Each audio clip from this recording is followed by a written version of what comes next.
শিক্ষার্থীদের কোটা সংস্কার আন্দোলনকে ঘিরে জাতিসংঘের কাছে বাংলাদেশের নিরাপত্তা বাহিনীর বিরুদ্ধে মানবাধিকার লঙ্ঘনের বিশ্বাসযোগ্য তথ্য প্রমাণ রয়েছে।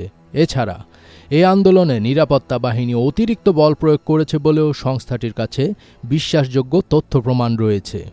এর প্রেক্ষিতে জাতিসংঘ গভীর উদ্বেগ প্রকাশ করেছে। এছাড়া যে কোনো পরিস্থিতিতে পদক্ষেপ নিতে জাতিসংঘ প্রস্তুত বলে জানানো হয়েছে। সোমবার ২৯ জুলাই মহাসচিবের মুখপাত্র স্টিফেন ডুজারিক এক ব্রিফিংয়ে এসব তথ্য জানান। প্রথমে তিনি বাংলাদেশ ইস্যুতে একটি বিবৃতি পাঠ করেন, এরপর প্রশ্নোত্তর দেন। শুরুতেই বিবৃতিতে তিনি সব ধরনের সহিংসতার দ্রুত, স্বচ্ছ ও নিরপেক্ষ তদন্ত পুনর্ব্যক্ত করেন এবং এর জন্য যারা দায়ী তাদের জবাবদিহি নিশ্চিত করার আহ্বান জানান। Also, an update on Bangladesh, and I can tell you that the Secretary General remains deeply concerned about the situation in Bangladesh. He notes the reports of the resumption of student protests today and reiterates his call for calm and restraint. The Secretary General is concerned about reported mass arrests of thousands of young people and political opposition in connection with the current student movement. The Secretary General underscores the importance of due process and the right of freedom of expression and the right to peaceful assembly. He is also alarmed by emerging reports about the excessive use of force by security forces and credible evidence of human rights violation.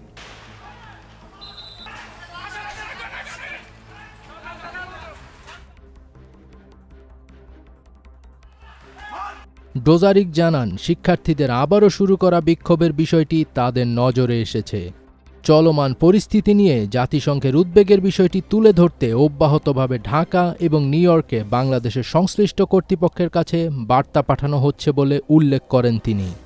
ব্রিফিংয়ের শুরুর দিকে podium থেকে বাংলাদেশের চলমান পরিস্থিতি নিয়ে জাতিসংঘ মহাসচিবের বিবৃতি পড়ে শোনান ডোজারিক। তিনি বলেন, যথাযথ আইনি প্রক্রিয়া মেনে চলা, মত প্রকাশ এবং শান্তিপূর্ণ সমাবেশের স্বাধীনতার অধিকারের ওপর গুরুত্বারোপ করেছেন মহাসচিব।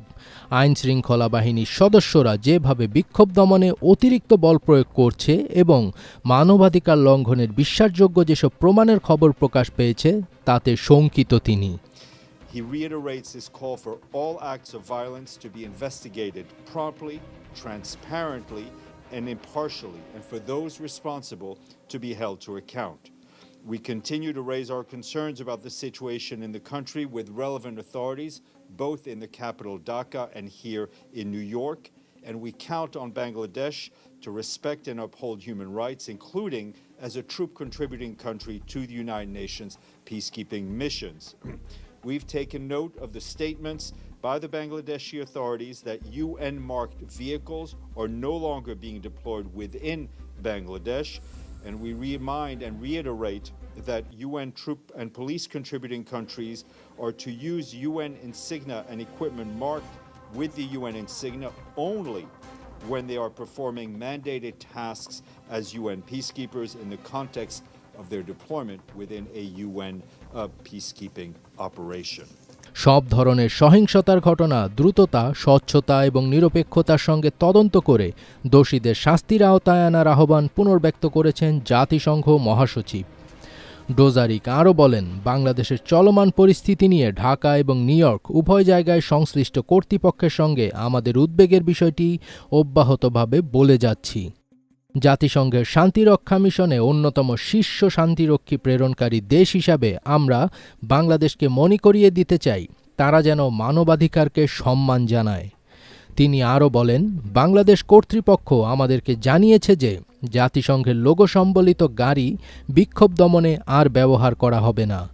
আমরা একটি বিষয় আবারও মনে করিয়ে দিতে চাই এবং পুনরাবৃত্তি করতে চাই যে যেসব দেশ শান্তিরক্ষা মিশনের সদস্য পাঠাবে তারা যেন শুধুমাত্র শান্তিরক্ষা মিশনের নির্ধারিত দায়িত্ব পালনের সময়টাতেই জাতিসংঘের লোগো সম্বলিত গাড়ি ব্যবহার করে। ফজবির তাজ, এটিএন বাংলা।